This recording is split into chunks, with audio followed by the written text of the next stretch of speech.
찬양과 같이 기도드리겠습니다.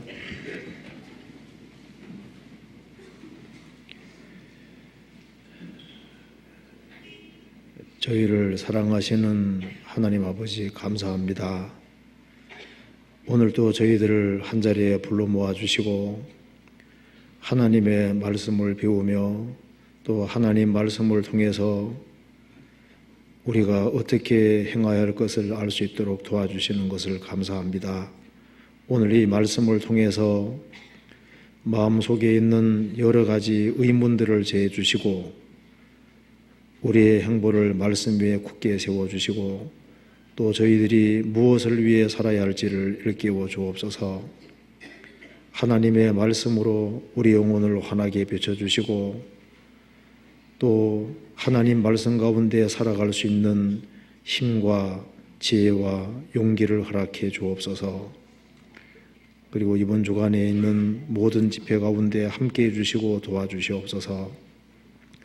또 강남 직장인 전도 집회, 또 예산 집회, 또 연세대 영어 집회, 또 소집회, 그 외에 많은 곳에 집회가 진행 중에 있습니다.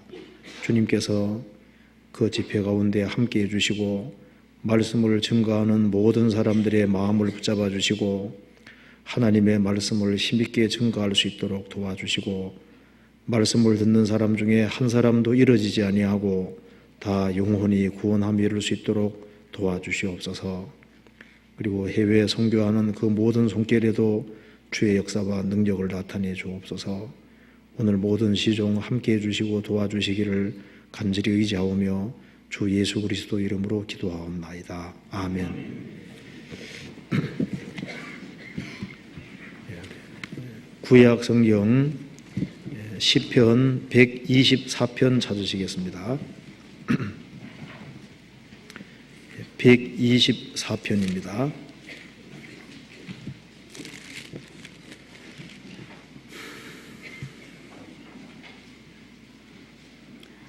네, 124편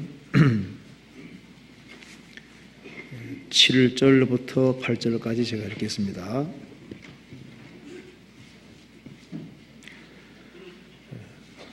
(124편입니다) 우리 혼이 새가 사냥꾼의 올무에서 벗어남같이 되었나니 올무가 끊어짐으로 우리가 벗어났도다.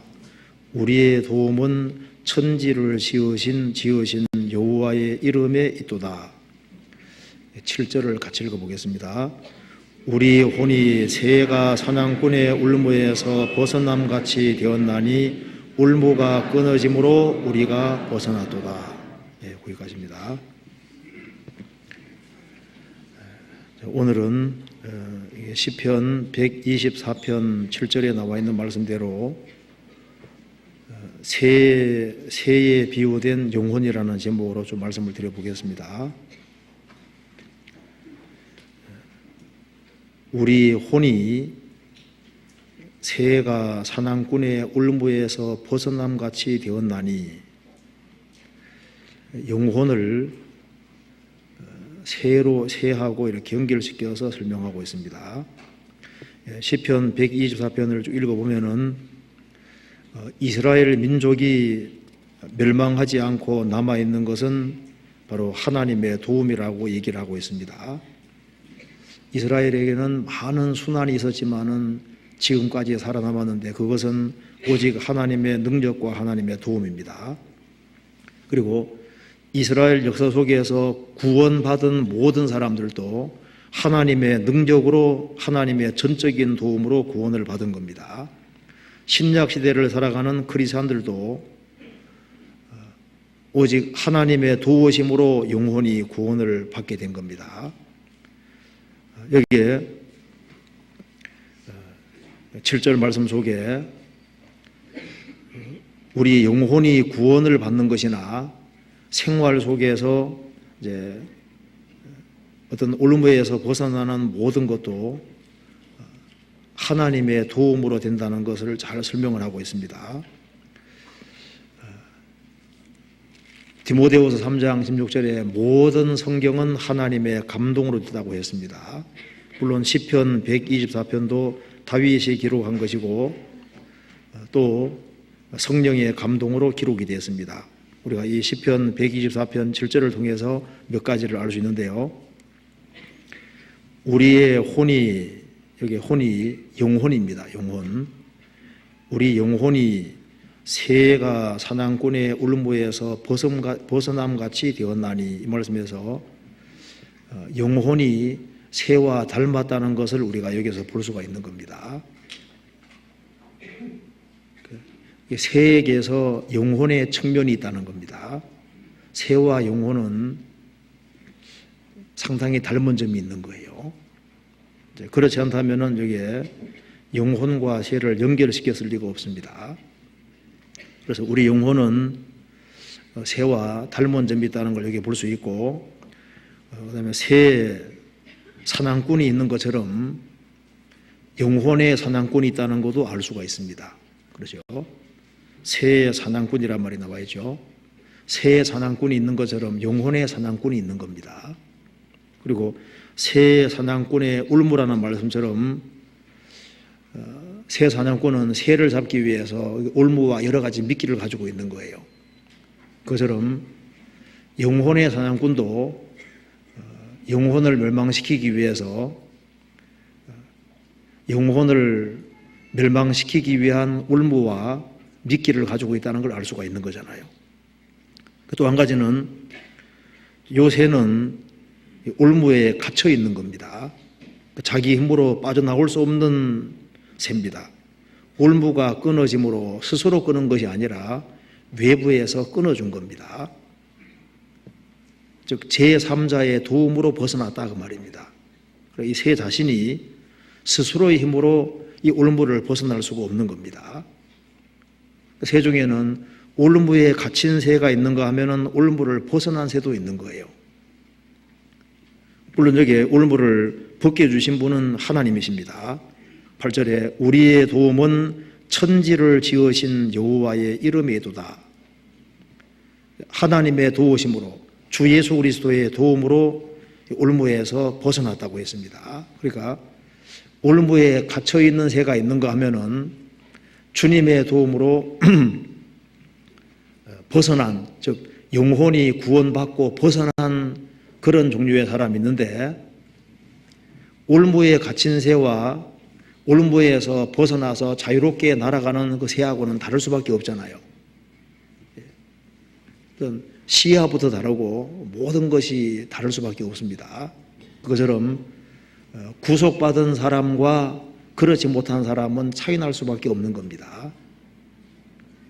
그래서 이 본문 속에서 많은 내용들이 나와 있는데요. 그걸 한번 차근차근하게 생각을 해봅시다. 7절에 우리 혼이 새가 사냥꾼의 울무에서 벗어남같이 되었나니, 영혼을 새로 묘사를 하고 있습니다. 새는 자유롭게 날아다니잖아요. 우리는 지금 땅에 육체는 땅을 버티고 살 수밖에 없습니다. 그런데 우리 영혼은 실로 새와 너무나도 유사합니다. 육체를 가지고 땅을 밟고 살고 있지만은 우리 영혼은 자유로운 존재잖아요.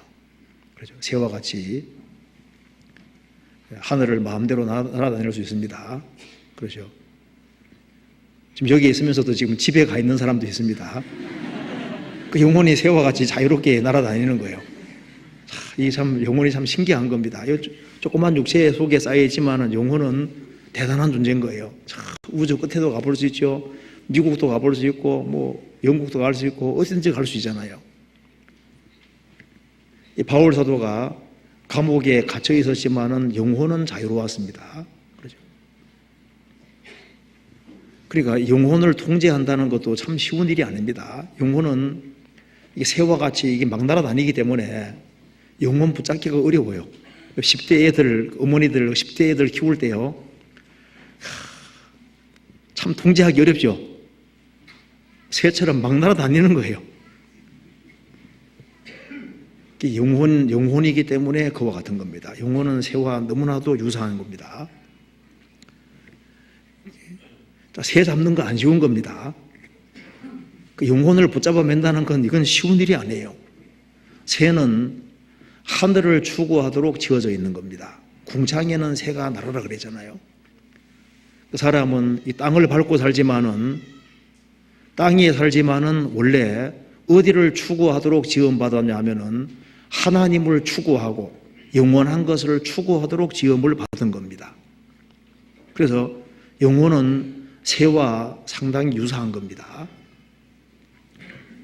영혼은 마음껏 하나님을 찬미하고 하나님을 섬기고 하나님과 관계를 맺고 위의 것을 추구하고 신령한 것을 추구하도록 지어져 있는 겁니다. 그런데 이 새는 지금 불행하게도 올무에 걸려 있습니다. 그렇죠? 아담이리로 인간은 타락해서 어딘가 붙잡혀 살고 있는 거예요. 우리 혼이 새가 사냥꾼의 올무에서 새 사냥꾼이 있는 것처럼 영혼의 사냥꾼이 있다 그 말입니다. 누굴까요? 제일 먼저 마귀입니다. 영혼의 사냥꾼이 있는데 마귀는 아담 때부터 지금까지 많은 사람의 영혼을 사냥해 왔습니다. 그리고 이 마귀에게 붙잡혀서 얼마나 많은 사람이 멸망했는지 모릅니다. 너 아침의 아들 계명성이여 어찌 그리 땅에 지켰으며 너 열국을 엎은 자여 아담 이래로 이 세상을 둘러엎는 자가 마귀인 겁니다. 큰 용이 내어 쫓기니 옛뱀 곧 마귀라고도 하고 사단이라고 하는 온 천하를 꿰는 자라. 마귀는 온 천하를 꿰고 있습니다. 그래서 새 사냥꾼만 있는 것이 아니라 영혼의 사냥꾼이 있다 그 말입니다. 그런데 마귀가 영혼을 어떻게 사냥하느냐 하면은 거짓 일꾼들을 사용해서 영혼을 노략질하고 사냥하는 겁니다. 성경에 사냥한다는 말이 많이 나와 있는데요. 그 옛날에 바벨탑을 쌓을 때 그 주동자가 아마 니무롯일 겁니다. 니무롯은 여호와 앞에 특이한 사냥꾼이라고 했습니다. 아마 하나님을 대적하는 특이한 사냥꾼이었을 겁니다. 노아 요손들을 하나님을 등지도록 하나로 묶어서 하나님을 대적하도록 하는 특별한 재주가 있었던 것 같아요. 영혼의 사냥꾼인 겁니다. 영혼을 멸망시키는 데 앞장서는 모든 사람들은 영혼의 사냥꾼이나 마찬가지인 겁니다. 성경 창세기 10장 보시겠습니다.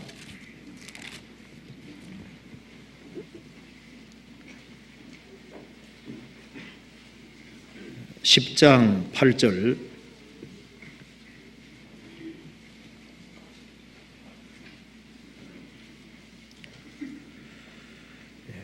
구스가 또 니무롯을 낳았으니 그는 세상에 처음 영걸이라 그가 여호와 앞에서 특이한 사냥꾼이 되었으므로 속담에 이르기를 아무는 여호와 앞에 니무롯같이 특이한 사냥꾼이로다 하더라.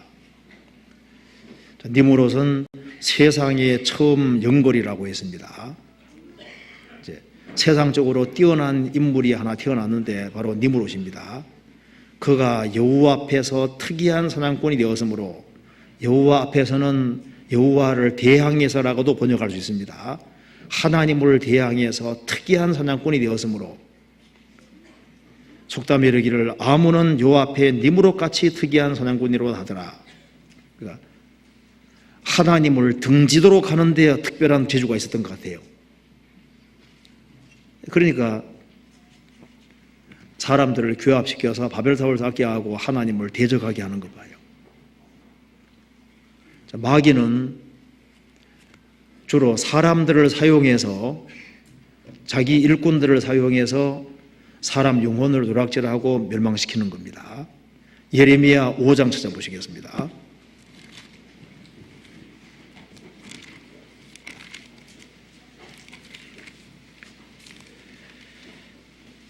5장 26절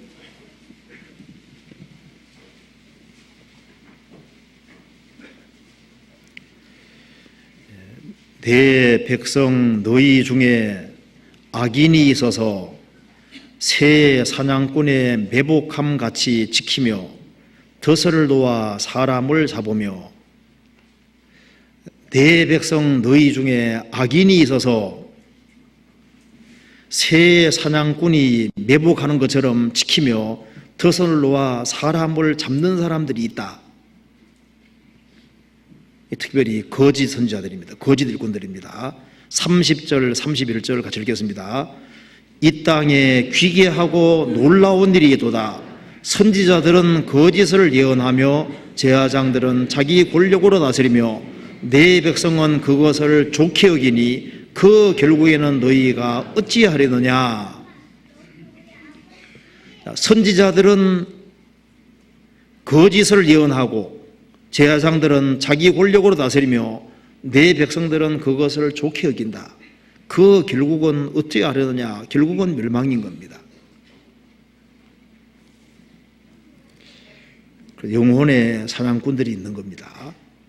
성경 에스겔을 찾아봅시다. 13장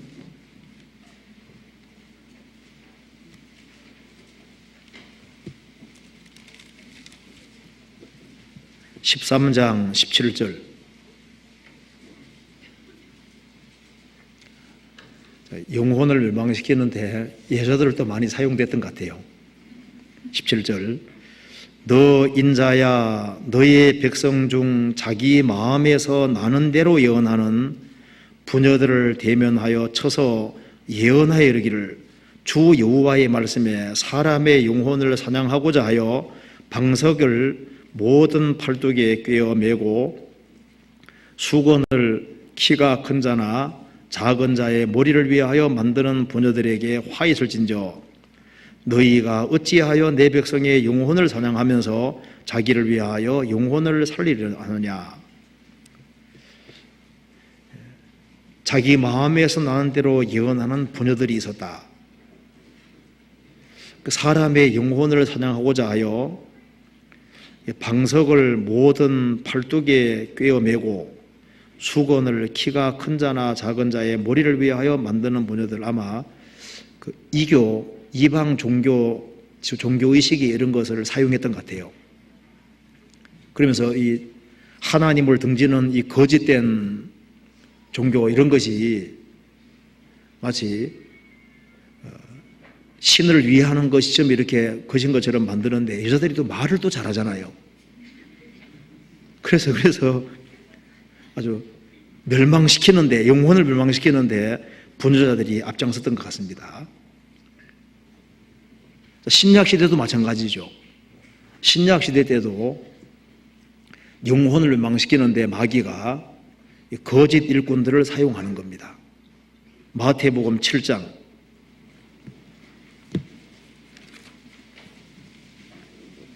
15절을 같이 읽어보겠습니다.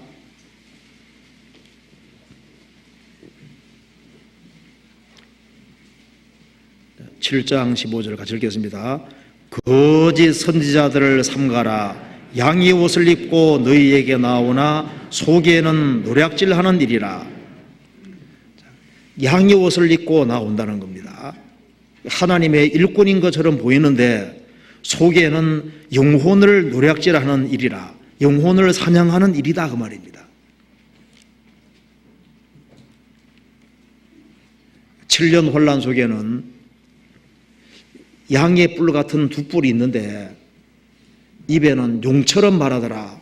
그 엄청난 거짓 선지자 한 사람 나타나서 엄청난 이적으로 사람들을 미혹한다고 기록이 되어 있잖아요. 자, 영혼의 사냥꾼이 있습니다. 그래서 마귀는 종교가들을 앞세워서 영혼을 사냥하고, 또 한 가지는 사람은 이제 정신의 지배를 많이 받는 줄 알기 때문에 또 마귀가 영혼을 사냥하기 위해서 거짓된 사상가들을 또 많이 배출했습니다.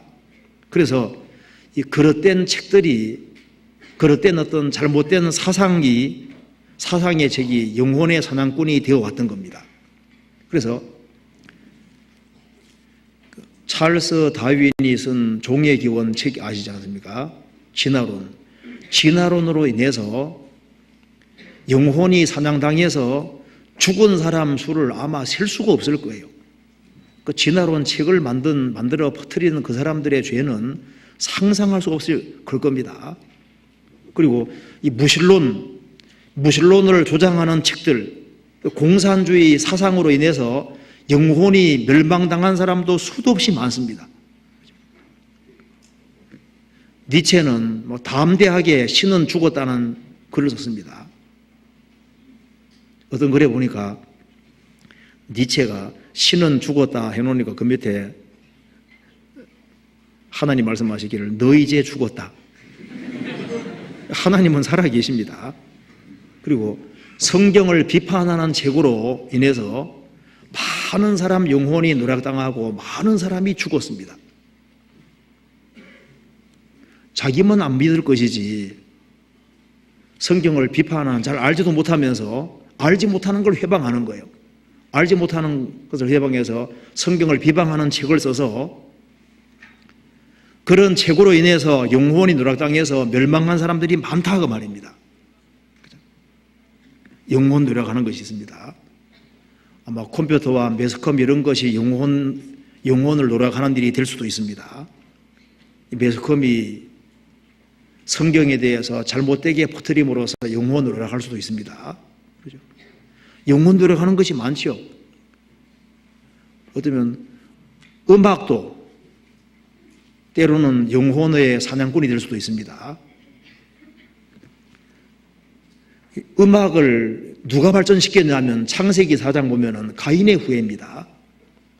마음이 울적하고 답답할 때 하나님을 찾아야 되는데 음악으로 달래는 거예요. 그 음악 물론 듣는 게 필요할 수도 있지만은요, 어떤 사람들 죽음 건너가서 너 뭐 하다 하냐? 야, 저는 음악에 푹 빠져 살다 왔습니다. 어쩌면 음악 자체가 까드 잘못하면은 영혼을 노력하는 사냥꾼이 될 수도 있는 거예요. 어떤 예술이 사냥꾼이 될 수도 있습니다. 성경에 대한 잘못된 교리가 영혼의 사냥꾼이 돼서 잘못된 교리가 심겨짐으로 인해서 구원받는 데 완전히 장애되는 일이 있죠. 예수님 당대 유대인들도 이 바리새인 서기관들에게 잘못 배워서 영혼이 노략을 당했습니다. 예수님 말씀하시기를 너희는 천국문을 사람들 앞에서 닫고 너희도 들어가지 아니하고 들어가고자 하는 자도 들어가지 못하게 막는다고 했습니다. 그리고 잘못된 인터넷 사이트가 영혼의 사냥꾼이 되기도 합니다. 어떤 잘못된 친구들이 영혼의 사냥꾼이 되기도 하는 거예요. 그렇지 않습니까? 사람을 잘못 만나서 망하는 사람도 많습니다. 그죠? 여기에 시편 124편 다시 한번 봅시다.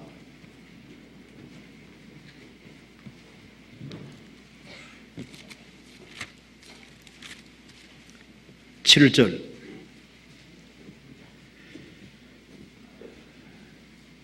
우리 혼이 새가 사냥꾼의 올무에서 벗어남같이 되었나니 새가 사냥꾼의 올무에서 사냥꾼은 손에 올무를 가지고 있습니다. 새 사냥꾼은 새에 대해서 잘 압니다. 새 종류가 많은 것처럼 잡는 방법도 가지각색입니다. 마귀는 6,000년 가까이 인간을 속여왔기 때문에 사람의 약점에 대해서 잘 압니다. 새들마다 취향이 다르잖아요. 그러니까 어떻게 해야만 새를 잡는지 이거 잘 아는 사람들이 있죠. 새잡이꾼이 있습니다. 새 잘 잡잖아요. 새들마다 약점이 있는 걸 잘 압니다. 그것처럼 마귀는 사람 약점들을 잘 아는 거예요. 짐승도 다 약점이 있습니다. 다람쥐 약점이 뭔지 아시죠? 다람쥐 약점이 뭔지 들어보셨어요? 다람쥐는 편안한 걸 좀 좋아하거든요. 가능하면 고생 덜 하는 걸 좋아하는 거예요. 그래서 나무 딱 보더라도 수직으로 나무가 쫙 있으면 딱 보더라도 어디 편한 길이 없나 그거부터 찾거든요. 그래서 다람쥐 잡을 때는 옆에 짝대기 이렇게 하나 이렇게 또 걸쳐놓으면요, 딱 봐서 짝대기 있는 쪽으로 올라가는 성향이 있습니다. 거기서 올무 딱 걸어놓으면 딱 붙잡히는 거예요. 그리고 다람쥐 잡는 사람은 다람쥐 약점 아니까 다람쥐 많이 있는 데는 딱 그렇게 해놓거든요. 그럼 영락없이 걸리는 거예요. 악의 약점은 뭔지 아시죠? 악어는 입 다무는 힘은 센데 벌리는 힘이 너무 약하잖아요. 그러니까 입 잡았다 하면 꼼짝 못하는 거예요. 벌리는 힘이 없으니까. 다 약점들이 다 있습니다. 제가 어떤 글에 보니까 쥐덫이 지금까지 한 6천 종류 이상 있답니다. 쥐를 잡는 덫이 6천 종류 이상이 개발됐다. 6천. 많죠? 그러니 마귀가 인간을 넘어뜨리기 위해서 덫이 얼마나 많겠어요. 아담을 넘어뜨릴 때도 먹음직하고 부함직하고 지혜롭게 할 만한 탐스러운 곳으로 넘어뜨렸습니다. 이 세상이나 세상에 있는 것들을 사랑하지 말라. 누구든지 이 세상을 사랑하면 아버지 사랑이 그 속에 있지 아니하니 이는 세상에 있는 모든 것이 육신의 정욕과 안목의 정욕과 이생의 자랑이니 다 아버지께로 쫓아온 것이 아니요 세상으로 쫓아온 것이니라. 마귀가 주로 사용하는 것이 뭔지 아시죠? 육신의 정욕, 안목의 정욕, 이생의 자랑으로 사람들을 사용하는데 보통 그 미끼에 걸려 들어가는 거예요. 먹음직하고 부함직하고 지혜롭게 할 만한 탐스러운 것을 많이 갖다 놓고 그게 탁 걸리게 만드는 겁니다. 마귀는 종교화들을 사용하기 때문에 사람은 종교심이 있잖아요. 종교심이 있으니까 종교적인 잔치 같은 것을 딱 버려놓고 거기에다가 먹을 것을 많이 갖다 놓은 거예요. 거기에 딱 취하도록 하는 거예요. 그래서 자기 길을 바라고 가는 행객 불러서 이러기를, 야, 이리로 와라. 너희들 몰래 먹는 떡이 맛이 있다.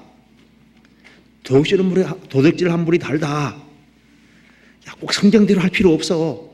우리가 새로운 걸 만들어 놨으니까 이거 먹어 해가지고 마귀가 잔상을 딱 준비하는 거예요. 거기에 먹을 것을 많이 만들어 놨습니다. 마귀가 종교를 이용합니다. 거기에서 욕구들을 채우도록 만드는 거예요. 성경 로마서 11장 찾아봅시다. 마귀가 식탁을 준비해 놓습니다. 11장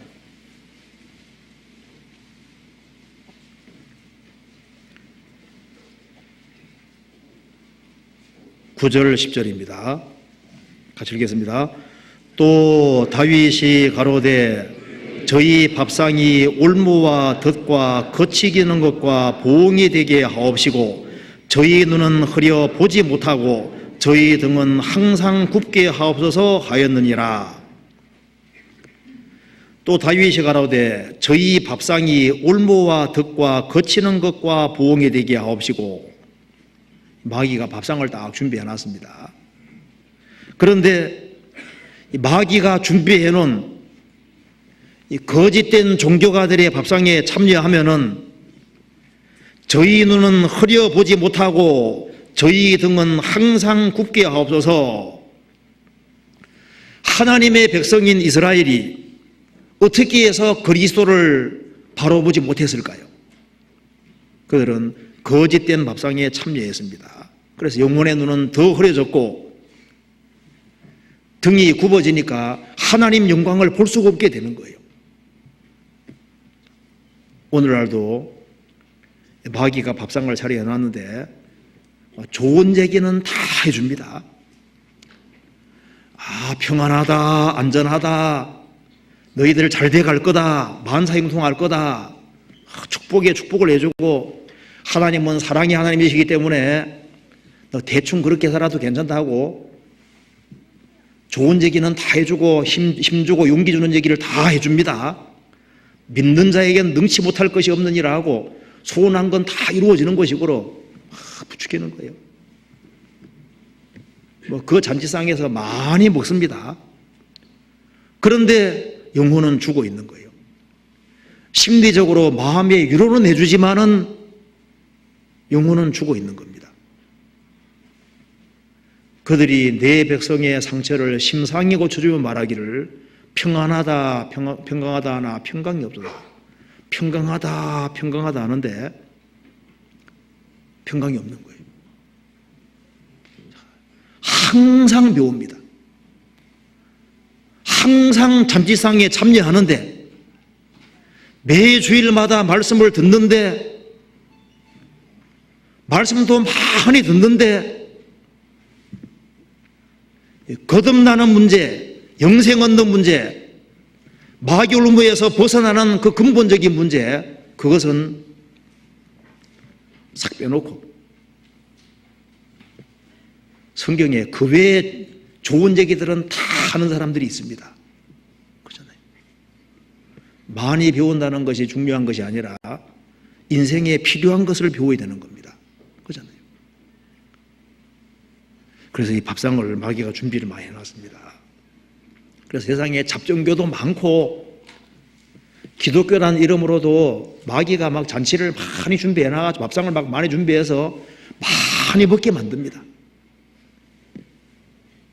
그런데 가장 중요한 것 빼놓으면요, 생명은 얻지 못하는 거예요. 그리고 마귀는 세속의 잔치상을 마련을 많이 해놨습니다.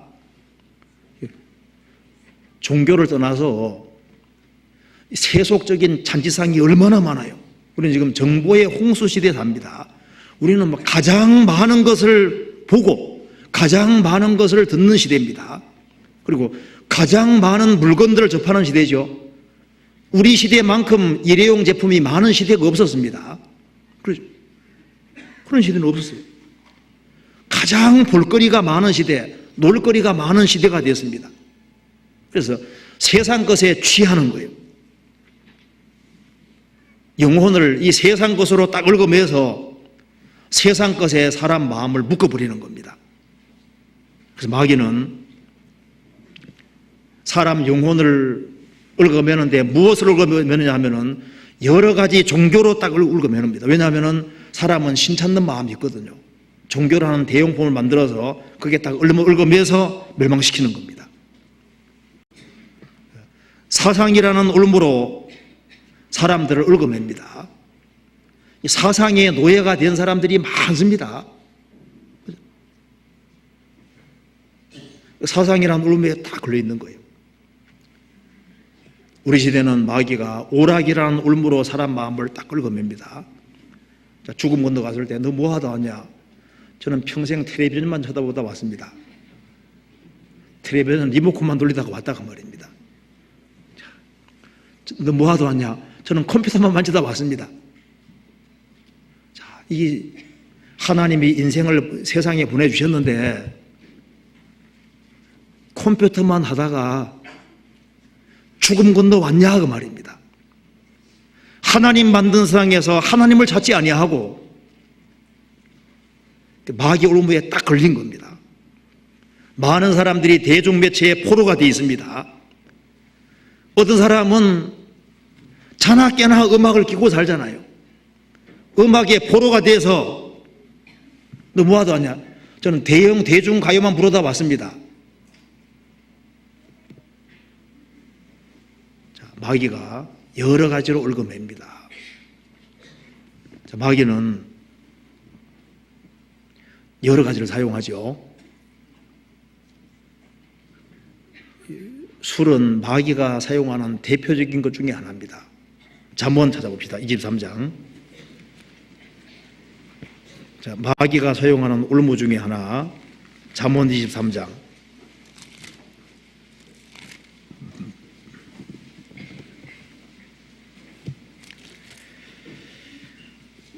29절.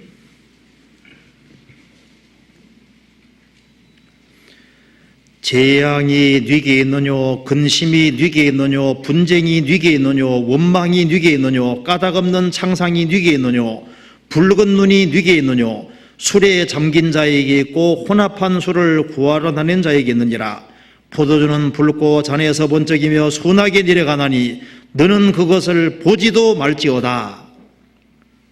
전쟁으로 죽은 사람 숫자보다 술로 죽은 사람 숫자가 더 많을 거라고 얘기를 합니다. 성경은 말씀하기를 아예 술은 쳐다볼 생각도 하지 마라. 마귀는 한 잔은 괜찮아.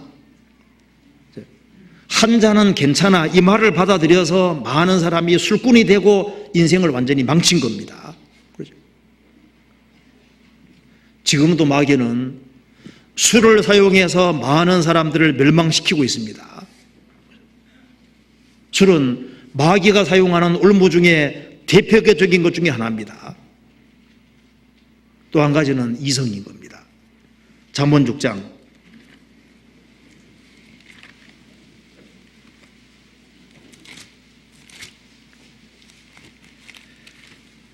25절입니다.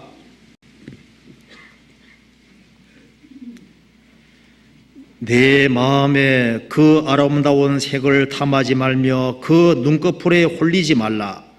음조로 인하여 사람이 한 조각 떡만 남게 됨이며 음란한 계집은 귀한 생명을 선양함이니라. 이성으로 멸망한 사람 수가 얼마나 많은지 모르는데 우리 시대의 마귀가 부추기는 대표적인 것 중에 하나가 이성입니다. 음료로 인하여 사람이 한 조각 떡만 남게 되며, 다른 번역에는 음료로 인하여 사람이 한 조각 떡으로 화하게 된다. 그 존귀한 사람이 이성 때문에 마른 떡 한 조각 같이 초라한 인생이 된다 그 말입니다. 참 그 사람이 존귀한 사람인데 이성 문제 때문에 망하는 사람들이 많잖아요. 그리고 마귀가 여전히 강력하게 사용하는 무기 중에 하나가 세상의 잘못된 친구들입니다. 잘못된 친구들은 마귀가 옛날부터 사용했던 미끼 중에 하나인 거예요. 그러니까 이 만나는 사람들을 조심해야 되는 겁니다. 레위기 11장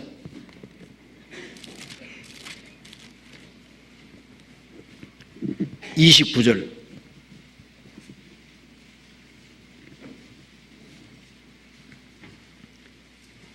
11장 29절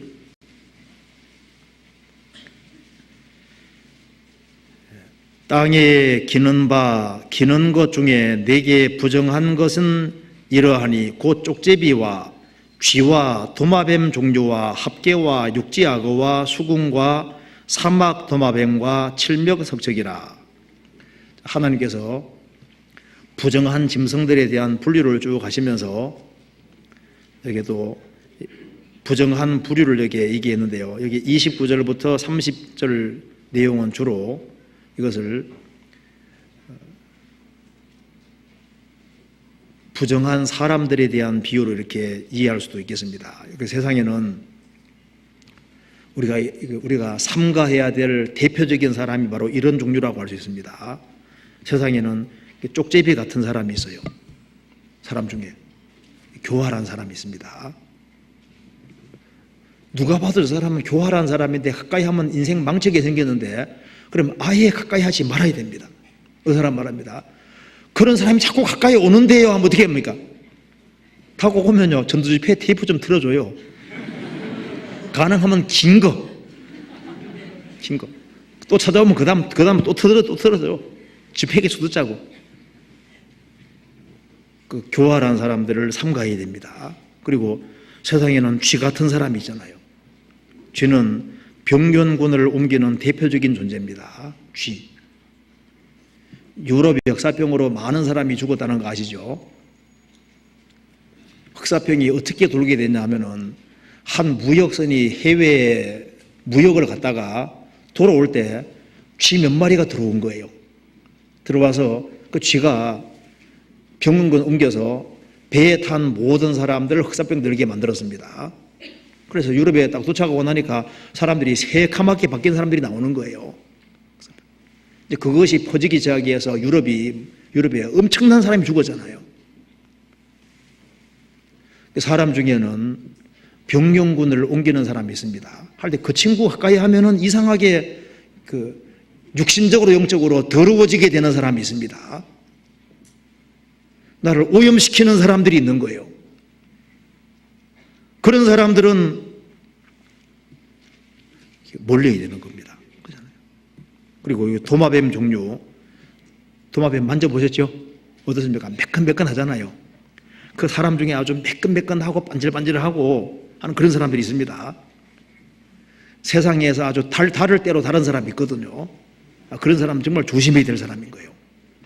그리고 여기에 합계, 도마뱀 붙인데 어디든지 잘 달라붙는 사람이 있습니다. 팔방미인조하지 마세요. 어디든지 잘 달라붙는 사람, 그 위험한 사람입니다. 그 칠면석적은 한문으로 7 얼굴을 가진 도마뱀이라는 뜻이죠. 카멜레온입니다. 믿는 사람 속에서는 믿는 것처럼 보이고 안 믿는 사람 속에는 불신자처럼 하고 상황에 따라 사람이 돌변하는 사람이지 않습니까? 변하는 사람이죠. 그런 사람들을 조심할 사람들입니다. 마귀는 사람을 넘어뜨릴 때 사람들을 통해서 주로 넘어뜨리는 거예요.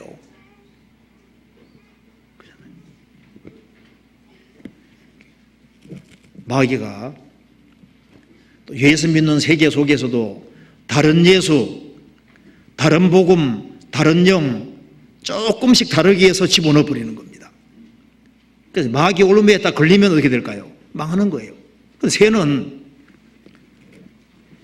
사람이 그물 치는 것을 보면 안 달라들잖아요. 그 사람은 내가 이렇게 하면 망하는 걸 알면서도 거기에 달려드는 거예요. 잠언 1장 보시겠습니다.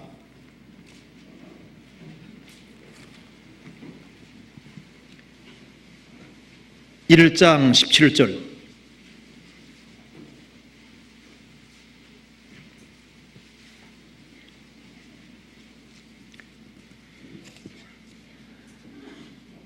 같이 읽어보겠습니다. 무릇 새가 그물 치는 것을 보면 흔들리겠거늘. 되었습니다. 무릇 새가 사람들이 그물을 치는 것을 보면은 새 잡는 것은 흔들이다. 새도 사람이 그물 치는 걸 보면은 거기는 달려들지 않는다 그 말입니다. 망할 테니까. 사람은 자신이 이렇게 하면 망하는데 알면서도 달라든다 그 말입니다. 보통 새 머리, 새 대가리 이런 말 하죠. 새가 머리가 작지 않습니까? 그 작은 머리 가진 새도 그렇게 안 하는데 새보다 훨씬 더 큰 머리 가진 인생이 내가 이렇게 하면 망하는데 알면서도 하는 것 봐요. 그러니까 때로는 세모한도 못할 수도 있는 거예요. 또 아예 어떤 사람은 너무 취해서 세상 것에 너무 취하고 얽매여서 올무에 걸려있는지조차도 모르는 사람들이 있습니다. 그 나이아가라 폭포 안내인 한 사람이 이제 사람들을 쭉 인도하는데 폭포 소리가 너무너무 큰 거예요. 그런데 나이아가라 폭포에 오랫동안 있었던 그 가이드는 전혀 거기 소음으로 안 들리는 거예요. 너무 익숙해졌기 때문에 그 큰 소리가 안 들리는 거예요. 이 세상 속에 휩싸이다 보면은 아예 마귀 밥통 속에 있으면서도 모를 수 있습니다.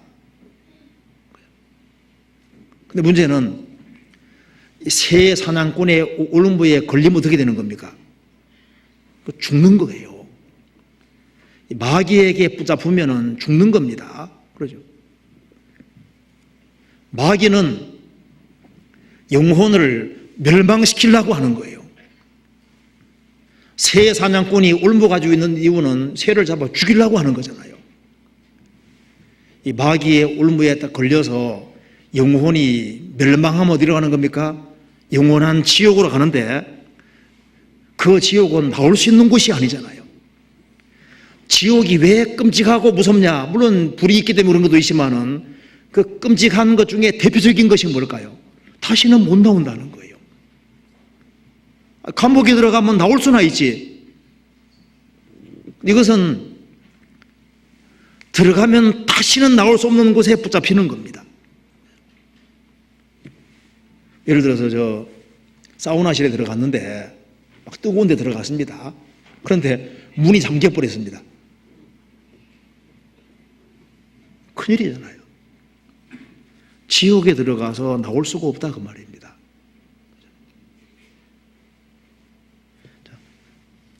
시편 124편 다시 한번 봅시다.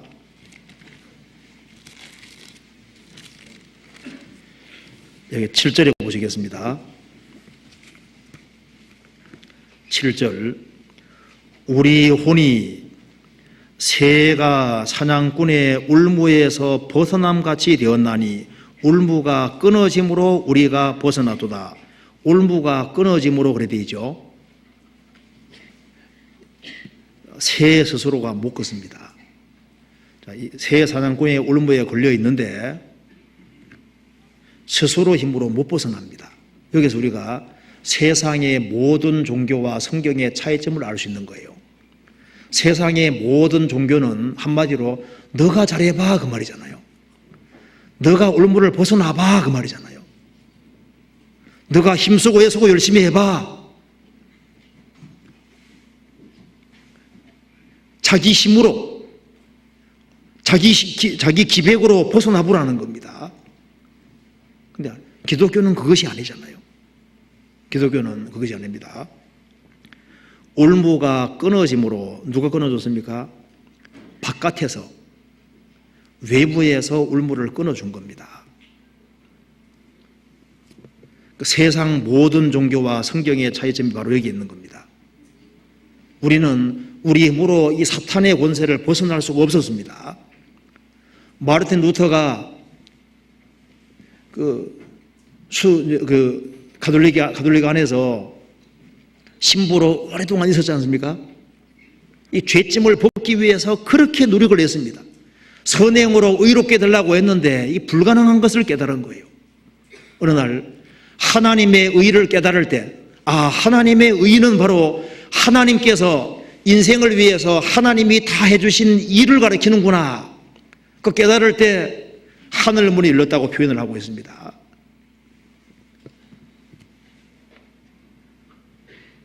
울무가 끊어짐으로 주님이 외부에서 끊어준 겁니다. 그래서 해방자가, 영혼의 해방자가 누구냐? 바로 예수님이 영혼의 해방자가 되는 겁니다. 마귀는 강한 자입니다. 마귀보다 더 강한 분은 예수님밖에 없는 거예요. 예수님이 세상에 들어오셔서 주님의 보혈로 인해서 해방이 되는 겁니다. 1738년 5월 24일에 요한 웨슬레가 구원을 받았습니다. 구원받고 난 이후에 야외 전도를 많이 했었는데요. 한 번은 야외 집회할 때 한 3,000명 정도가 모였습니다. 그때 웨슬레가 설교한 내용 중에 이런 것이 있습니다. 야외니까 새들이 날아다니는 게 보이잖아요. 그래서 여러분들 저 새들을 바라보십시오. 죄의 사슬에 묶인 사람들에게 자유를 주시려고 하나님께서 여러분을 이곳에 데려다 놓으신 겁니다. 저렇게 새처럼 해방시켜 주시려고 그러죠.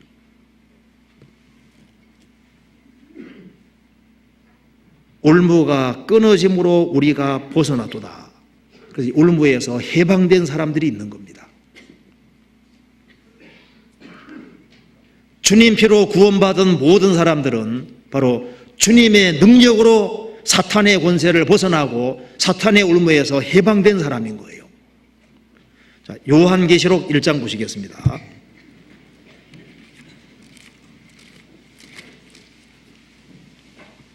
(1장 5절)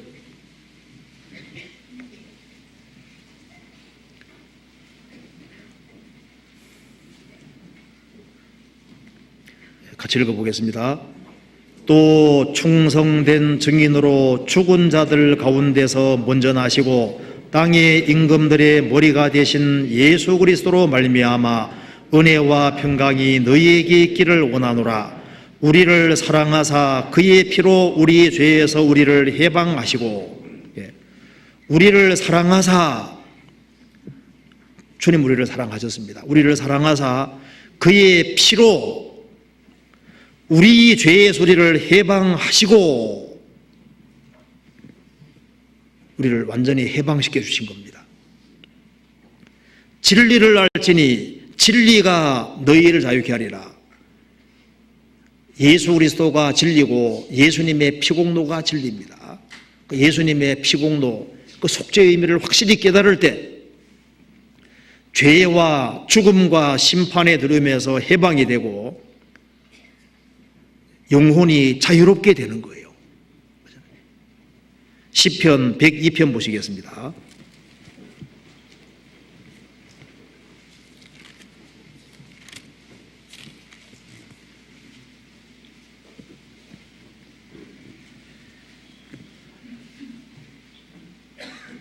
(20절)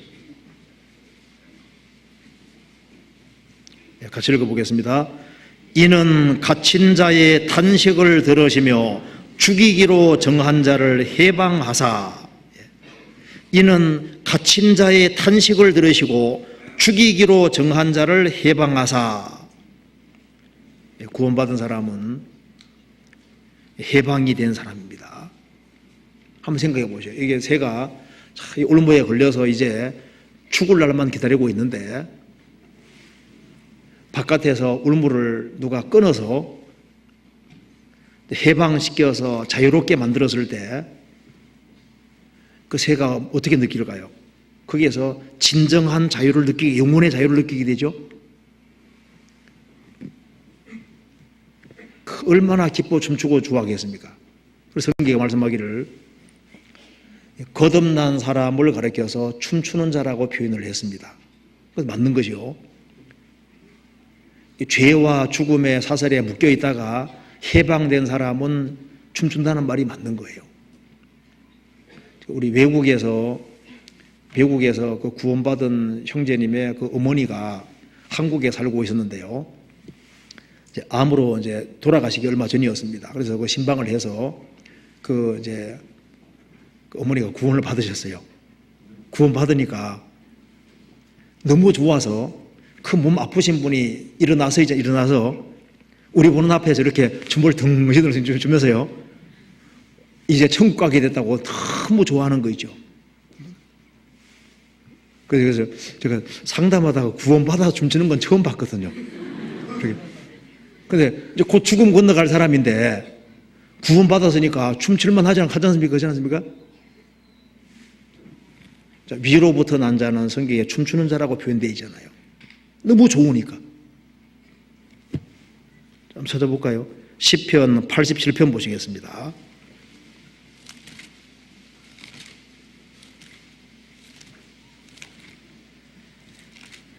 87편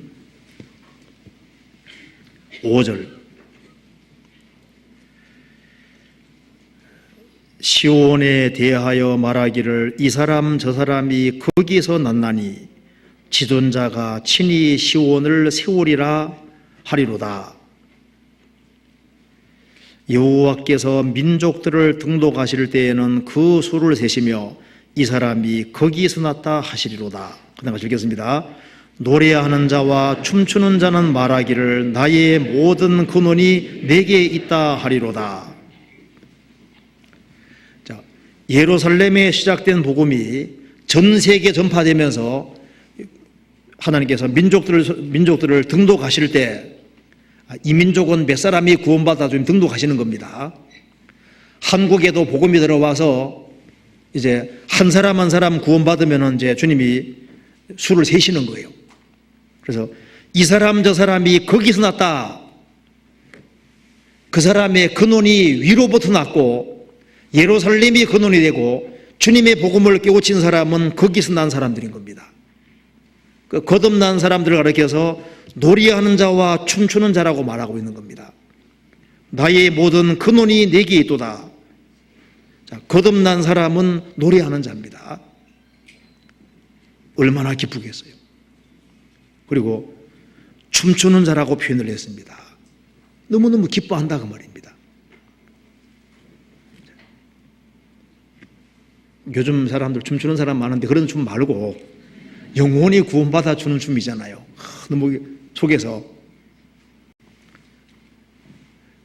그래서 이 세례 요한 회개시키는 것처럼 회개할 때는 슬퍼하다가 이제 복음 깨우실 때는 춤추고 기뻐하는 거예요. 시편 150편 찾아봅시다.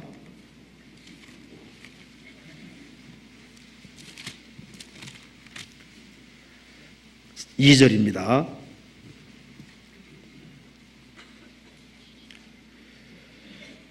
그의 능하신 행동을 인하여 찬양하며 지극히 광대하심을 조차 찬양할지어다. 그리고 4절에 소고치며 춤추어 찬양하며 현악과 통소로 찬양할지어다. 그의 능하신 행동을 인하여 찬양한다 그러죠. 자, 창조하신 것도 이거 대단한 하나님의 능하신 행동이죠. 근데 이 구속은 더 큰 행동입니다. 주님이 완성하신 구원은 더 큰 능하신 행동인데 그 주님의 능하신 행동을 경험한 사람, 주님의 역사를 경험한 사람은 여기 말씀하기를 소고치며 춤추어 찬양하며 기뻐한다 그 말입니다. 올무에 걸렸다가 해방됐으니까 얼마나 기쁘게, 얼마나 그 기쁨이 있겠습니까? 시편 126편 찾아봅시다.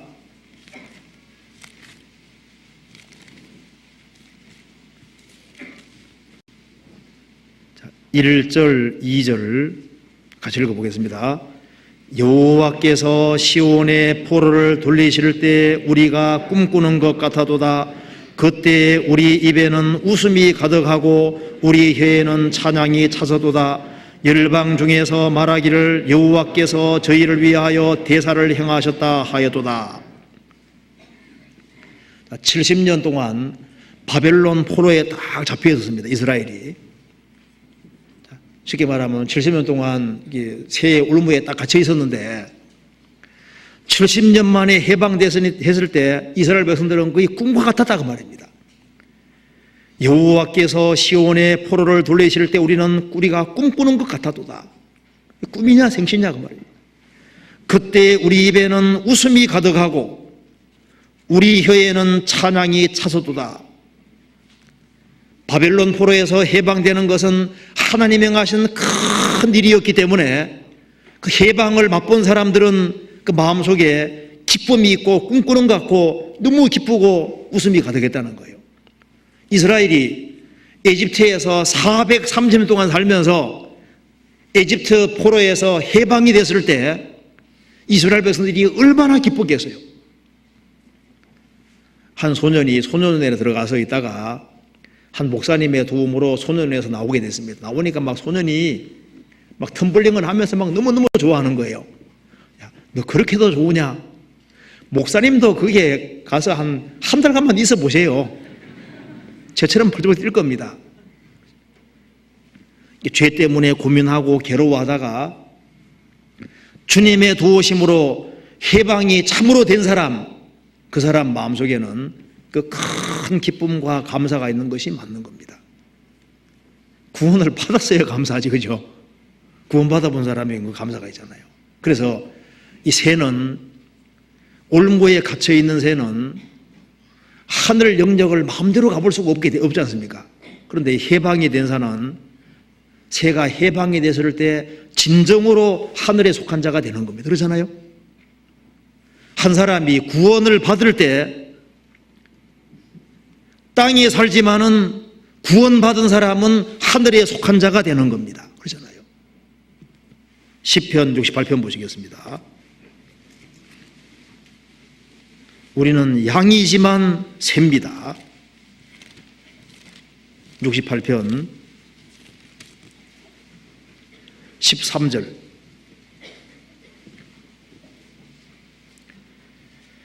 같이 읽겠습니다. 너희가 양 우리에 누울 때에는 그 날개를 은으로 입히고 그 깃을 황금으로 입힌 비둘기 같도다. 너희가 양 우리에 누울 때에는, 자, 크리스찬들은 양떼지 않습니까? 양이지만 동시에 비둘기인데 어떤 비둘기냐 하면은 그 날개는 은으로 입히고 그 깃을 황금으로 입힌, 은은 대체로 뭘 가리키는 줄 아시죠?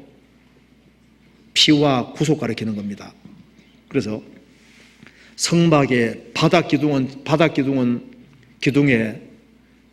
기둥 밑에 바닥은 전부 다 은이라는 거 아시죠? 은은 구속 가리킵니다. 피를 가리키고 구속 가리키는. 그래서 황금은 영광 가리키고 있는 겁니다. 그러니까 이 비둘기는 어떤 비둘기냐 하면은 주님의 은혜를 입은 비둘기입니다.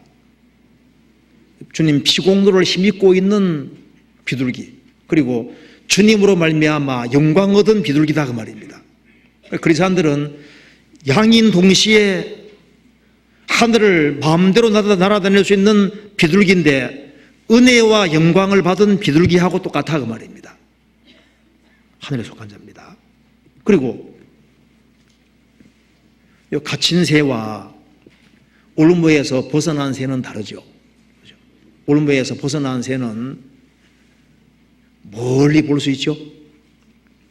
갇힌 새들이 볼 수 없는 것을 볼 수 있는 겁니다. 그래서 한 사람이 구원되면은 진정으로 하늘에 속한 자가 되고 넓은 시야를 갖게 되는 겁니다.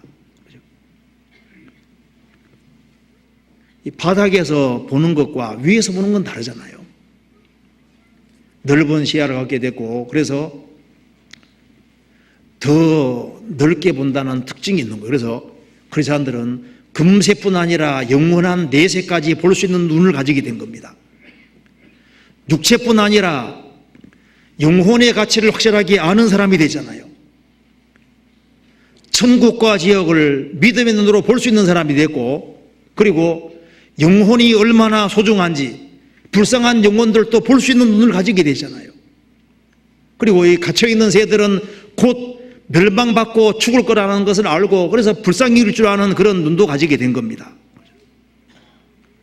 이제 울무에 벗어나고 나면은 그리스도에 대한 감사가 크게 올라오게 됩니다. 한 사람이 구원 받아야만 내가 곧 길이요 진리요 생명이니 나로 말미암지 않고는 아버지 볼 적 없느니라, 그 뜻이 뭔지를 알 수 있잖아요. 구원을 받아야만 하나님이 사랑이시라는 뜻을 알게 되는 겁니다. 그리고 왜 그리스도가 우리의 모든 것인지를 알 수 있습니다. 한 사람이 구원받을 때 그리스도가 우리를 얼마나 사랑하시는지도 알게 되는 겁니다. 그리고 이 갇혀있는 새와 거기에서 벗어난 새는 다르죠. 가치관이 달라집니다. 구원받고 나면 어떻습니까? 하늘에 속한 자가 됐기 때문에 새로운 가치관을 가지고 새로운 비전과 목적을 가지고 새로운 소원을 가지고 생을 살 수 있는 겁니다. 그리고 갇힌 새들이 가볼 수 없는 것에 갈 수 있게 된 겁니다. 하늘에 속한 영역은 거듭난 사람만 추구할 수 있는 거예요. 누가 하나님의 깊은 곳 속으로 들어갈 수 있을까요? 마귀의 올무를 벗어난 사람이 하나님의 깊은 곳으로 들어가 볼 수 있는 겁니다. 성경 고린도전서 2장 보시겠습니다. 고린도전서 2장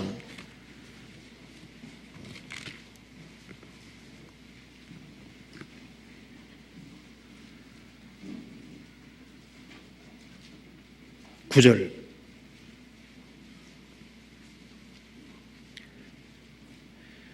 기록된 바 하나님이 자기를 사랑하는 자들을 위하여 예비하신 모든 것은 눈으로 보지 못하고 귀로도 듣지 못하고 사람의 마음으로도 생각지 못하였다는 것 같으니라.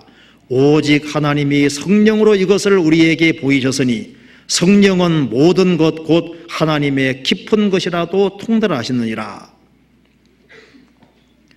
12절. 우리가 세상의 영을 받지 아니하고 오직 하나님께로 온 영을 받았으니 이는 우리로 하여금 하나님께서 우리에게 은혜로 주신 것들을 알게 하려 하심이니라. 하나님이 하나님을 사랑하는 사람들을 위해서 예비한 모든 것이 있는데 상상할 수 없는 엄청난 것을 예비해 놨는데 사람 눈으로 보지도 못하고 듣지도 못하고 생각지도 못할 엄청난 걸 준비해 놨습니다. 그것을 우리는 거듭나면은 조금씩 알 수 있게 되는 거예요. 하나님의 성령은 하나님의 깊은 것이라 통달하시기 때문에 한 사람이 구원받으면은 하나님이 예비하신 모든 것 가운데 일부를 조금씩 알 수 있고 하나님의 깊은 곳 속으로 들어가 볼 수 있게 되는 겁니다.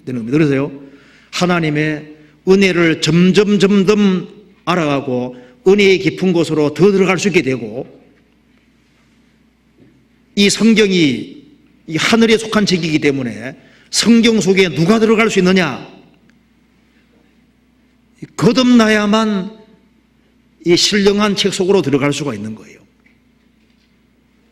아가서 1장에 술람 여인이 입맞춤이 있고 그 다음에 그 침소에 들어가잖아요.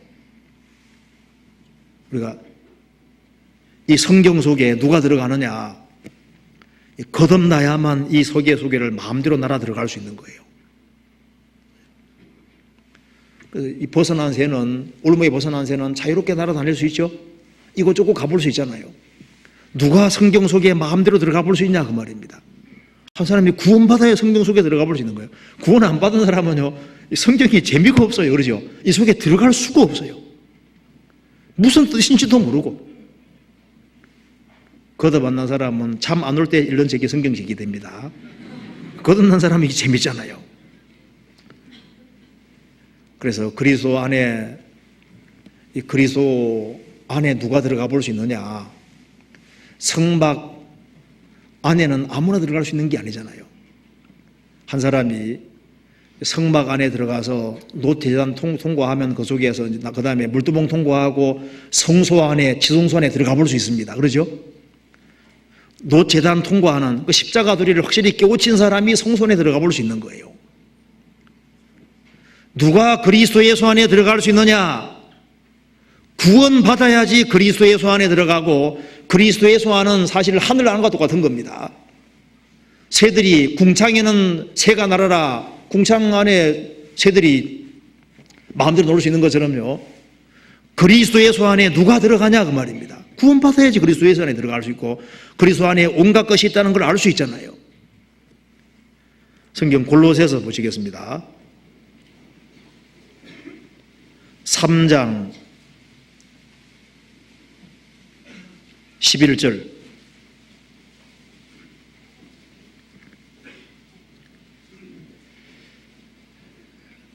거기에는 헬라인과 유대인이나 할례당과 무할례당이나 야인이나 스고디아인이나 종이나 자유인이 분별이 있을 수 없나니 오직 그리스도는 만주시요 만주 안에 계시니라. 오직 그리스도는 만주 모든 것이요. 이 모든 것을 창조하신 분이 그리스도입니다. 그리스도는 모든 것이요. 구원받은 사람에게는 그리스도가 모든 것이 되는 거예요. 그리스도는 내 인생의 알파잖아요. 내 인생의 시작이 그리스도고 내 인생의 마지막이 그리스도입니다. 내 구원의 시작이 그리스도고 내 구원의 마지막이 그리스도잖아요. 그리스도는 구원받은 사람에게 모든 것이요. 그렇죠. 그리고 그리스도는 만유 안에 계시니라. 모든 것 안에 계시니라. 한 사람이 구원받고 나면은 각 구원받은 사람 속에도 그리스도가 있는 것이 보이잖아요. 구원받은 지 10년 된 사람 속에도 그리스도가 있는 것이 보입니다. 흑인에게도 구원받은 사람 속에는 그리스도가 계시잖아요. 백인에게도 계시고 황인 중에도 계십니다. 그리스도는 만유 안에 계시니라.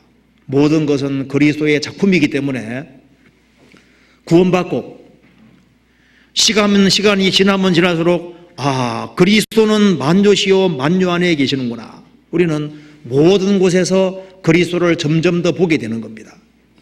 천체도 하나님이 주님이 만드셨으니까 천체 보면 거기에 주님의 솜씨라는 걸 알 수 있지 않습니까? 나무들도 그리스도께서 만드신 겁니다. 나무들 속에서도 그리스도의 모습을 볼 수 있는 거잖아요. 성경에 그리스도를 설명하는 나무들이 여러 가지가 있는데 기본적으로 4가지. 창세기 35장에 야곱 식구들이 하나님 만나러 갈 때, 야곱이 하나님 만날 때 하나님 보시기에 끓이 끼는 것을 다 상수리 나무 아래 묻었죠? 상수리 나무 아래 다 묻었습니다. 이사야 6장에서는 상수리 나무 거루터기를 거룩한 씨라고 했습니다. 그 밑에 밑둥지는 그리스도인 거예요. 상수리 나무는 그리스도의 그림자가 되는데요. 하나님 앞에 나아갈 때 상수리 나무 아래에 묻는 것처럼 십자가 아래에 묻고 그리스도의 하나님께 나아가는 것에 대한 그림자가 되는 거예요. 그러니까 하나님과 사귀기 위해서, 하나님 면전에 나가기 위해서는 십자가를 통과해야 된다는 그림자가 될 수 있는 겁니다. 또 주님 말씀하시기를 나는 참 포도나무여 너희는 가지니. 주님은 포도나무, 우리는 가지잖아요. 그러니까 가지는 포도나무 떠나서는 아무것도 아닌 겁니다. 그러니까 너희들을 내 없으면 아무것도 아니다 그 말하고 똑같은 거잖아요. 너는 나와 연결되어 있음으로써 가치가 있다는 걸 보여주고 있지 않습니까? 또 아가서 2장에는 주님을 사과나무라고 했습니다. 그 사과나무 아래에 그늘이 있고 그게 실과가 있잖아요.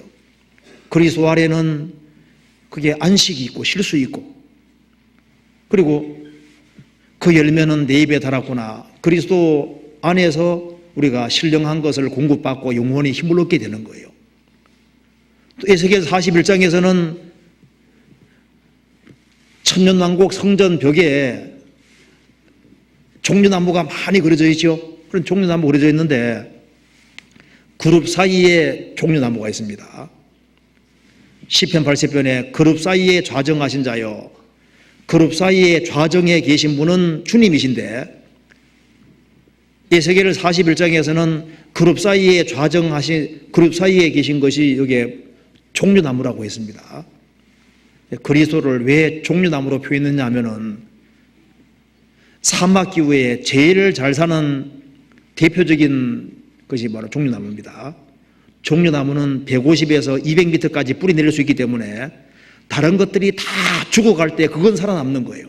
그러니까 사망을 이기신 그리스도, 승리하신 그리스도에 대한 그림자가 되는 겁니다. 그래서 요한계시록 7장에 보면은 그리스도인들이 저 보좌 앞에 서는데 흰옷 입고 서고 종려가지 들고 서고 있잖아요. 흰옷은 예수님의 구속 가리키는 것이고 종려가지는 예수님의 부활, 예수님의 승리를 가리키는 겁니다. 그러니까 나무들도 다 주님 만드셨고 주님이 계획적으로 만드신 거예요. 그리스도는 만조시요 만유 안에 계시니라. 우리는 꽃 속에서도 주님 볼 수 있잖아요. 성경 찾아봅시다. 아가서 2장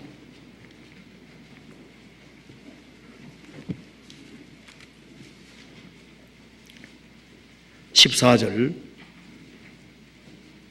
1장 14절 같이 읽어보겠습니다. 나의 사랑하는 자는 내게 엔게디 포도원의 고베라 송이로구나. 나의 사랑하는 자는, 쉽게 말해서 주님은 내게 엔게디 포도원의 고베라 송이로구나. 고베라는 향기가 뛰어납니다. 그리고 흰색입니다. 그리고 고베라는 아름다운 꽃에 속하는데 고베라 송이니까 아름다운 것이 뭉쳐져 있는, 흰색이니까 성결의 그림자가 되죠. 그러니까 이 아름다운 것이 뭉쳐져 있는 가장 아름다운 분이 그리스도잖아요. 그리스도의 탄생, 생애, 죽음, 부활, 모든 것 하나, 모든 것이 다 아름다운 겁니다. 그리고 이게 엔게디 포도원의 고베라 송이니까 이 계획적으로 심기워진 고베라 송입니다. 예수님은 하나님의 계획 속에서 세상에 오셨습니다. 그리고 고베라는 원문대로 써놨습니다. 코페르, 꼬불꼬불하게 해놨죠. 원문대로 썼다는 겁니다. 코페르가 원래 히브리 말로 영어로 커버입니다. 구원입니다. 코페르. 그러니까 코페르화라는 말은 구원의 꽃이라는 뜻이거든요. 왜냐하면 이 꽃은 흰색인데 꽉 짜면은 붉은 피가 나옵니다. 빨간 것이 나오거든요. 그래서 이 고베라는 흰색인데 동시에 붉은 피가 나오는 특별한, 그러니까 예수님의 그림자가 되는 거예요. 예수님은 우리에게 이 고베라를 통해서, 예수님은 성결하신 분인 동시에 우리를 위해서 피를 흘려주심으로 우리에게 구원의 꽃이 됐다는 걸 설명해 주고 있잖아요. 그건 아주 드문 꽃입니다. 고별. 그러니까 꽃도 주님이 만드셨고 그 속에서도 주님의 모습의 일부를 볼 수 있잖아요. 성경 본래 속에서도 볼 수 있습니다. 시편 22편 봅시다. 6절.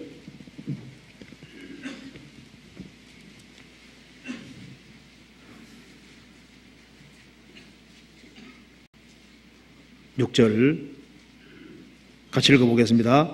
나는 본래요 사람이 아니라 사람의 회방거리요 백성의 조롱거리이니이다.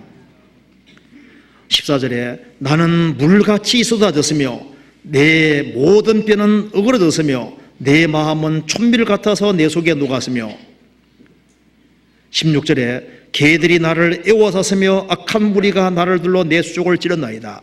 예수님이 양손장벌에 찔려 죽임을 당했습니다. 그때 예수님 말씀하시기를 나는 본래요. 이 본래가 제가 아주 오래전에 책에 읽어보니까 이 본래가 진홍본래라고 이렇게 책에 기록되어 있더라고요. 그래서 요번에 한번 찾아봤습니다. 찾아보니까 진홍본래 찾아보니까 여기에 나는 본래요. 여기 진홍본래가 맞는 거예요.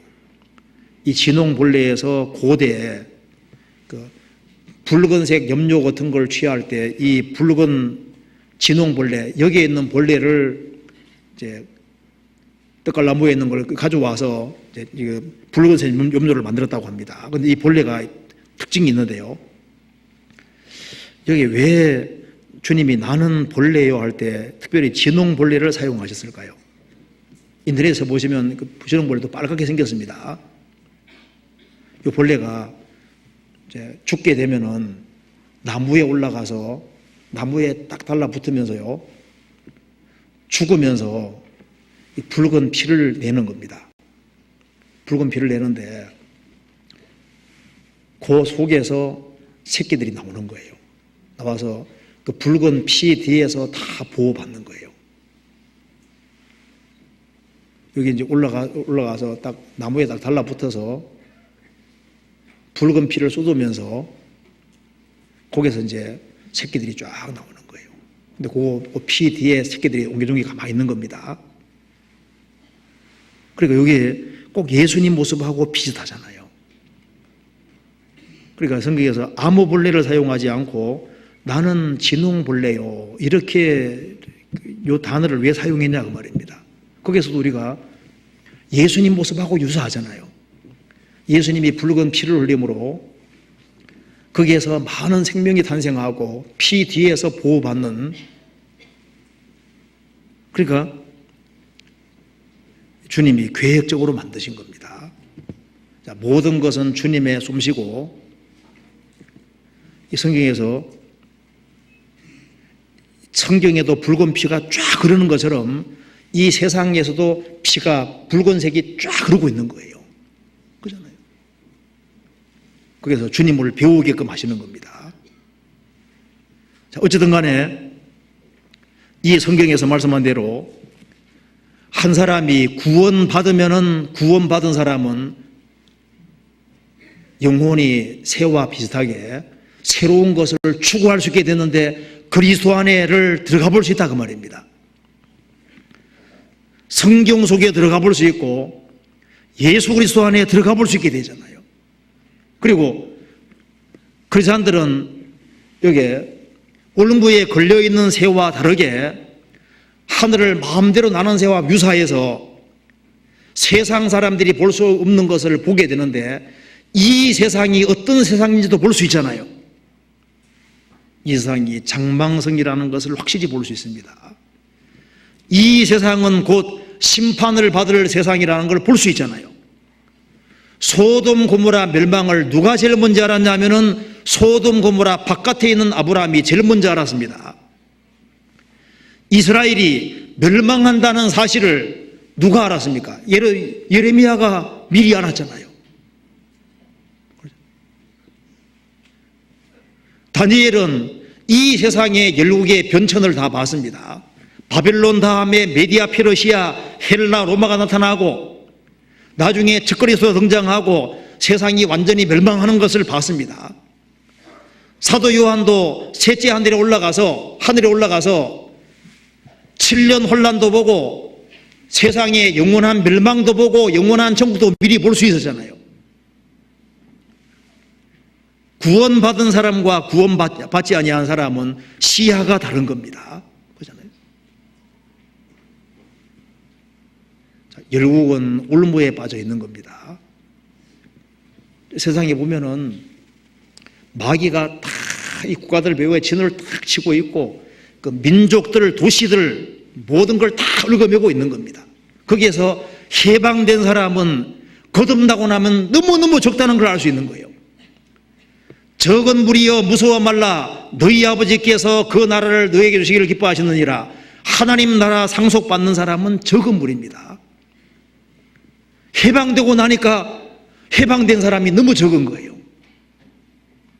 거듭나고 나니까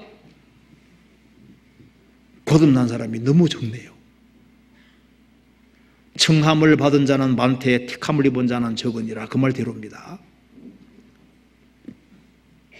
크리스찬들은 올무를 벗어난 사람이 됐습니다. 크리스찬들은 자기의 영원한 미래도 볼 수 있는 사람이 되잖아요. 영원한 축복을 볼 수 있는 사람이 됐습니다. 크리스찬이 얼마나 행복한 존재인지도 볼 수 있는 사람이 됐습니다.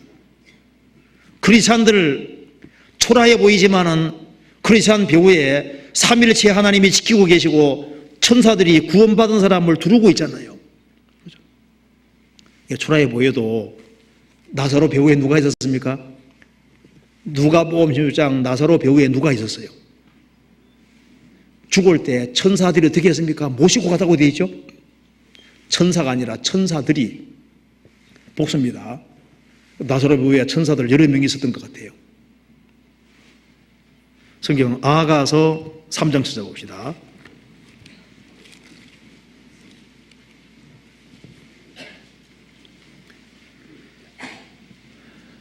6절, 3장 6절입니다.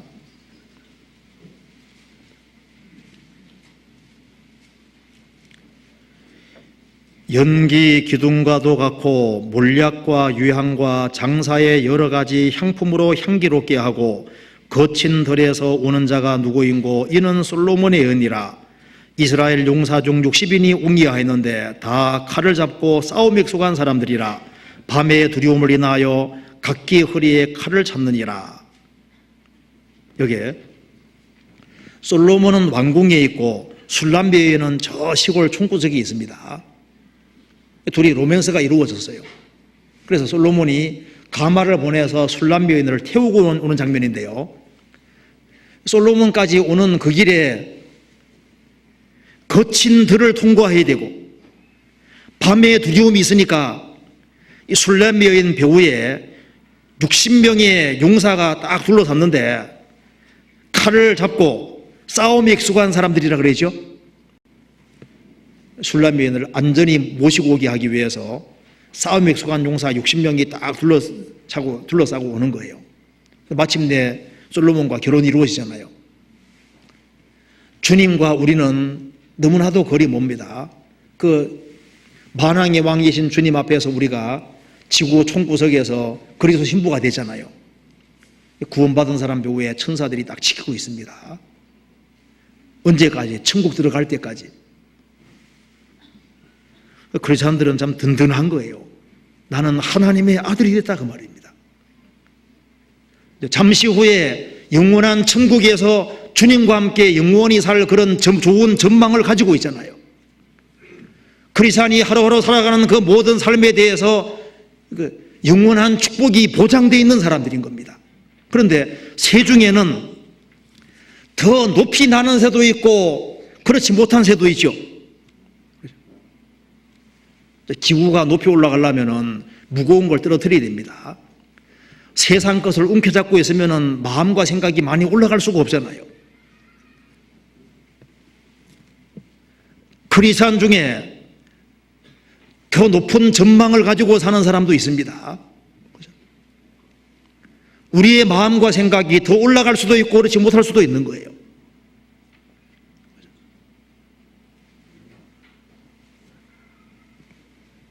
더 높이 올라가면 더 많은 것을 볼 수 있습니다. 그런데 크리스찬이 구원받고 난 이후에 항상 이 하나님 안에 있어야만 마귀가 이제 구원받고 해방된 사람을 그냥 놓은 것이 아니라 붙잡으려고 하거든요. 시편 91편 봅시다.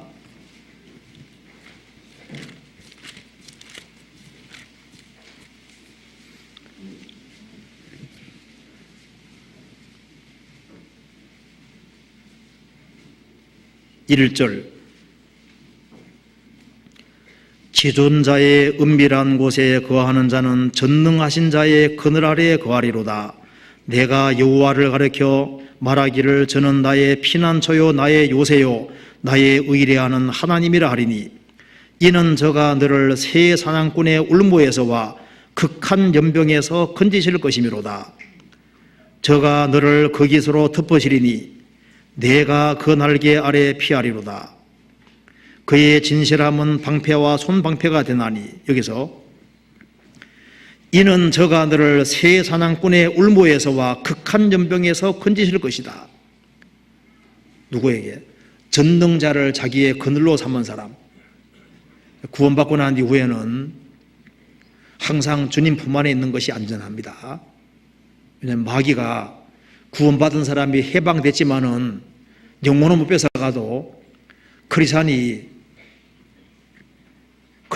얽어매기 위해서 다시 울무에 놓기 위해서 마귀가 작업을 하고 노력합니다. 그래서 마귀가 구원받은 사람을 다시 붙잡으려고 하는 거예요.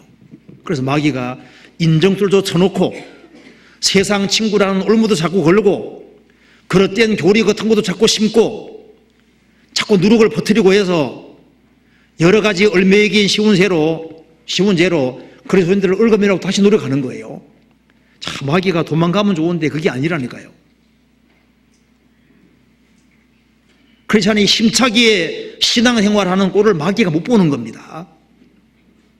그래서 어떻게 해야 되느냐? 성경에서 봅시다. 시편 74편 봅시다.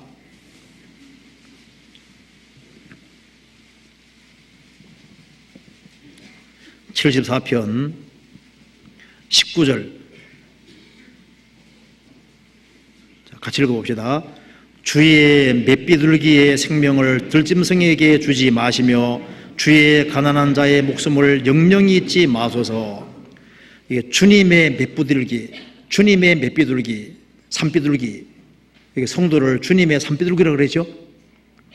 생명을 들짐승에게 주지 마시며, 자, 산비둘기가 들짐승에게 안 잡히려면 어떻게 해야 될까요? 가능하면 어떻게 됩니까? 땅에는 오래 앉지 말고 잠깐 앉았다가 자주 날아야 되죠. 그렇죠? 우리는 나그네입니다. 마귀는요, 여기 그냥 푹 쉬어. 세상에 마음 딱 붙여. 여기 눌러 앉아버려. 그러다 보면 잡힐 수 있는 거예요. 그러니까 어떻게 해야 되냐면은, 구원받은 이상 우리 영적은, 우린 땅에 살지만 땅에 속한 사람 아니죠. 그러니까 땅에는 잠깐 붙어 있다가 자꾸 날고 자꾸 위의 것을 추구하고 그렇게 해야만 안 붙잡힐 수 있는 거예요. 내 영혼이 전토에 붙어 싸우니, 이 땅에 자꾸 붙으면은 마귀에게 붙잡히기가 쉽습니다. 그래서 마귀가 구원받은 사람들도 넘어뜨리려고 하니까 거기에 붙잡히지 않도록 잠깐 앉았다가 자꾸 날고, 그래서 우리 영역은 여기가 아니라는 것을 생각해야 되겠습니다. 그래서 너희가 그리스도와 함께 살리심을 받았으면 어떻게 하라고요? 위의 것을 찾아라. 우리는 위의 것을 찾도록 부르심 받은 겁니다. 그리고 오직 위를 앙망하는 자, 하나님을 앙망하는 자는 새 힘을 얻을 겁니다. 그리고 그는 힘차게 계속해 살 수 있을 거예요. 한 군데만 더 보고 마치겠습니다. 이사야 40장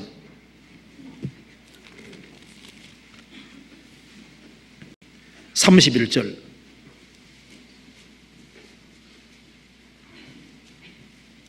같이 읽겠습니다.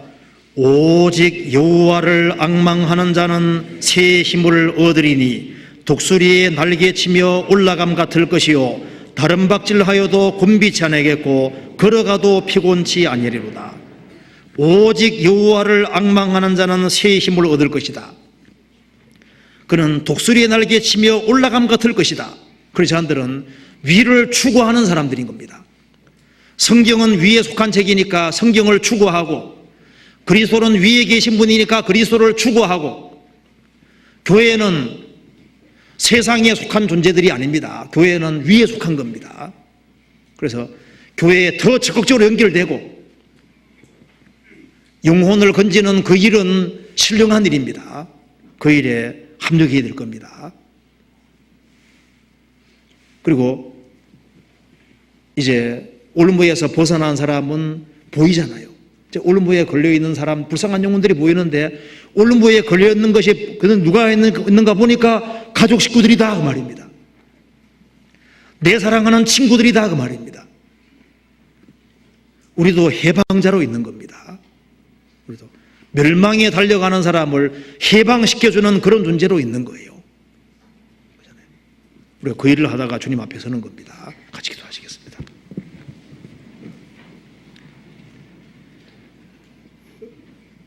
은혜와 사랑이 충만하신 하나님 아버지 감사합니다. 많은 사람 중에 저희들을 복음으로 불러주시고 주님의 귀한 복음을 깨닫고 소망 가지고 생을 살 수 있게 해주신 것을 감사합니다. 주님과 함께 살리심을 받았고 또 위의 것을 추구하도록 부르심을 받은 줄 압니다. 우리의 마음과 영혼을 붙잡아 주시고 주님의 거룩한 뜻을 위해 생을 살 수 있도록 도와주시고 우리를 부르신 목적이 무엇인지를 분명히 이해하며 생을 살 수 있도록 도와주옵소서. 그리고 이번 주간에 있는 모든 집회 가운데 함께 해주시고 또 해외에 선교하는 그 모든 손길에도 함께 해주시고 또 교회가 계획한 그 모든 일에 주님께서 앞서 행해 주시고 도와주시옵소서. 가정마다 주님 지켜주시고 주님을 의지하는 믿음으로 담대히 생을 살 수 있도록 더욱 역사해 주옵소서. 주 예수 그리스도 이름으로 기도하옵나이다. 아멘. 찬송가 은혜의 찬송 100장 같이 부르시겠습니다.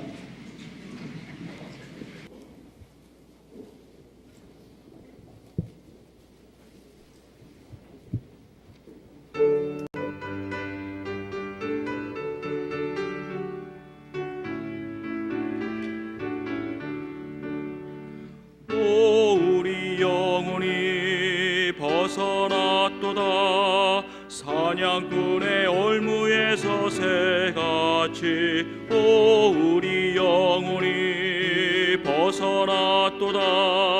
사냥꾼의 올무에서 새같이 올무가 끊어졌네. 해방되었네.